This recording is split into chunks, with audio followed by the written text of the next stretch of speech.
আমরা বৃহস্পতিবারে তেলের জন্য আসছি, বৃহস্পতি শুক্র শনি 3 দিন তেল নাই। এই পাম্প যখন তেল বিক্রি করে তারা তো আগে ভাগে তেলটা অর্ডার দেয়, তাহলে আমরা টাইম রেগুলার ভাবে তেল পাই। 300 টাকা যদি রেগুলার তেল দেয় তাহলে সমস্যা হয় না।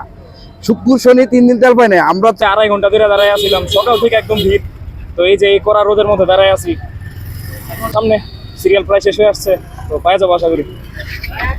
আমরা আর কি যাতে ওরা জ্বালানি তেল অবৈধভাবে মজুদ না রাখতে পারে এবং যাতে ভোক্তাদেরকে ন্যায্য মূল্যে যে জ্বালানি তেলটা সরবরাহ করে, এই বিষয়টাই আর কি এনশিওর করছি আর কি।